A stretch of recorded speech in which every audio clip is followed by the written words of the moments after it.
Je me souviens d'une histoire qu'il est impossible d'oublier. Peu après que l'OTAN a démoli la Libye avec ses bombardements, les terroristes se sont dirigés vers le sud. Et à ce moment-là, Laurent Fabius m'a appelé. Il était à l'époque ministre des Affaires étrangères. La France était préoccupée par la menace qui planait sur le Mali, où se trouvait le contingent français selon l'accord avec Bamako. Et depuis le nord du Mali, du côté des Touaregs, avançaient des méchants de toutes sortes pour occuper la capitale du Mali. La France voulait que son contingent au Mali obtienne l'approbation du Conseil de sécurité de l'ONU pour lutter contre cette menace terroriste. Laurent m'a appelé et m'a demandé de ne pas nous y opposer. J'ai répondu que non seulement on n'allait pas se prononcer contre cela, au contraire, qu'on allait l'appuyer, du fait que c'était une tâche véritablement importante, s'agissant d'une menace terroriste.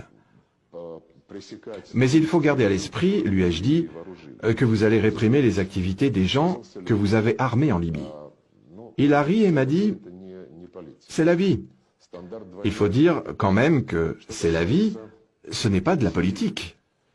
Évidemment, c'est le principe de deux poids, deux mesures. C'est la vie. Vous amenez le malheur dans notre pays et vous dites que c'est la vie.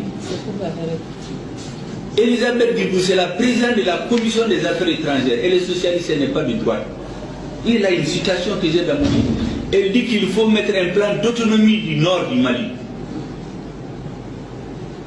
Jean-Yves Le Drian était ministre de la Défense quand on a signé l'accord d'Alger le 15 mai. Le lendemain, il a donné une interview sur RFI. Il dit que les gens du nord et du sud ont tout fait pour vivre ensemble. Ils ne peuvent pas vivre ensemble. Ça, c'est des officiels. Donc la stratégie de préparer l'opinion nationale et internationale à la partition du Mali est orchestrée. Qu'est-ce que nos dirigeants disent? Ils se taisent. Pendant ce moment, on les flatte, le Mali, l'exemple de la démocratie, on parle le latin, le grec pour nous impressionner, pour dire qu'on connaît l'histoire de la France. C'est là qu'il faut protester. On dit le Mali, c'est la grande croissance économique. On est en train de nous tuer. On mange la croissance. C'est les soldats maliens qu'on fait passer pour des fuyards, qui ont libéré Konna, qui ont fait le corps à corps à Tombouctou. Ils l'ont fait à Gaou. Ils étaient en train de rentrer à Kidal quand on les a arrêtés à Néfis. On va applaudir Mme Nema Sagara dans la salle. On a interdit à notre armée de rentrer à Kidal. Pour faire quoi? Pour retourner à une convention qui a été signée entre la France et les Ifogas le 15 septembre 1907, la convention de Bourem, qui dit quoi? L'ADRA des Ifogas appartient désormais aux Ifogas et à ceux qu'il plaira aux Français d'y installer. 15 septembre 1907, pendant la pénétration coloniale. Donc, à partir d'Anéfis, on a interdit à l'armée malienne de rentrer à Kidal. On a mené quoi? Les Français, 3-4 000 personnes, dans le cadre de l'opération Serval, ils sont venus à Kidal, avec un budget d'1 milliard de francs CFA par jour. On a fait venir les Tchadiens, on a fait venir les autres forces de la CEDEAO, l'armée malienne, non. Amadou Koufa, on l'avait désigné imam de Konna. Les Yad l'avaient désigné imam de Konna.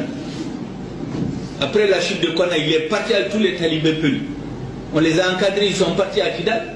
On a interdit à l'armée de rentrer à Kidal. Les gens se sont préparés pendant 2 ans. Pendant ce moment, qu'est-ce qu'on a fait?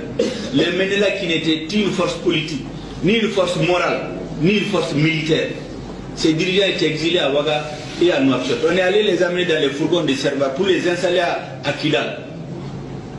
On est allé voir en Sardine, qui est de déclarée organisation terroriste internationale. On a demandé à certains membres d'Ansardine de quitter et former ce qu'ils appellent le MIA, le mouvement islamique de l'Azawad, qui s'est métamorphosé moins de quelques jours après en HCUA.